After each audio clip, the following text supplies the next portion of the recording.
I just thought of a brilliant answer for that. Check it out! Well, Brian, first thing I've got to say is congratulations and welcome home. Thanks very much, Chris. It's a dream job, singing with AC/DC. How on earth did you get it? They just telephoned us and asked us to come down and, asked if I fancied to have a bit sing-song with them. And it was just, as soon as I walked in, I got on with the lads. Great. And it was as simple as that. That's great. How did your mates at home feel about it when you told them what was happening? I don't know. I think nobody realised exactly what it was going to mean. I mean, first of all, when I was told I got the job, obviously I was elated. I was dead pleased.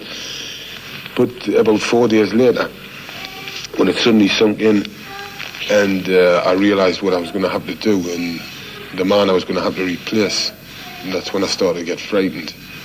You know, we had about 2 weeks ready, 2 weeks to do the album, and you know, we just had basic riffs, and we didn't have any tunes, we didn't have any lyrics, and we had a definite date in the Bahamas for the studios there, and we had to be there in a fortnight with songs.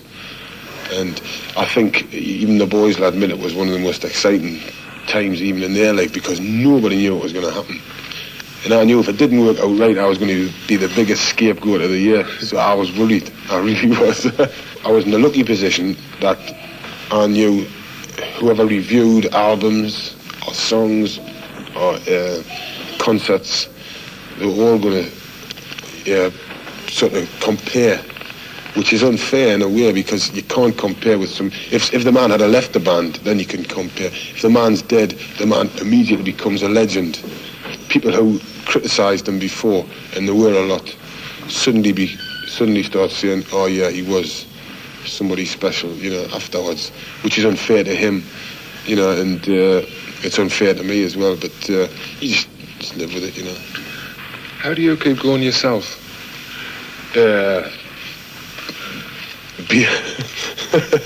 I don't know, I just enjoy it. It's that easy. I mean, I defy anybody to get on stage with this band and stand still for more than a minute. You just can't. It just keeps you going, you know. You'll have done a lot of workmen's clubs in your time, gigging around the northeast. Do you think they're a good training ground for bands? Aye. Oh, hell aye. There's some great clubs and there's some real stinkers. And there's clubs where music is obviously, I mean, you know, and people who are listening to this know, I mean, some clubs, the music is there. It's something to be put up with, you know, and the main event is the big B, you know, and that's what they're all waiting for. And if it is a good band, well, that's a bonus. It's a bonus. And, you know, I've seen me walking into clubs with the lads, you know, in Geordie, and if you have people walking in saying, 20 pence, where he's on, Frank Sinatra, you know, and crap like this. You're sitting there going, oh, what am I going? Before you go on, you're dead, you know. And, but we were always lucky in Geordie, we could always get away because we used to take the mickey out of them, and they used to think we were being funny. We were just taking the mickey out of them. But there is good clubs in the northeast where you can go and have a great rock night. The one I was telling you about before is the private South Shields Legion. Greatest little rock club in the northeast, if only it was known, you know, if only people knew about it. The new wave of heavy metal seems to have caught on in the rest of the world, but of course in the northeast, rock music's been big all the time. It's just never stopped. Why do you think that is? I don't know. It's, you know, it's funny. When we were, it was similar when we were in the States there, the northern towns, you know, Chicago, Detroit, Pittsburgh, all those places. We went right round the States, and the audiences were brilliant. But as soon as I went round the Midwest areas, the real, you know, like the steel places and the mines and all, suddenly there was a difference. I mean, like hard. And I don't know if it's anything to do with the environment or anything. But it's definitely something there.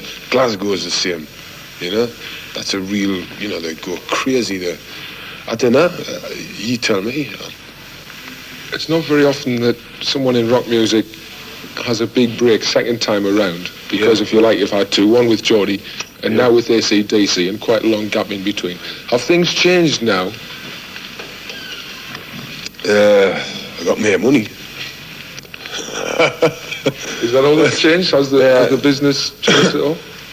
No, it's just working with right from the management, you know. It's just everything's done properly. The cater for the fans.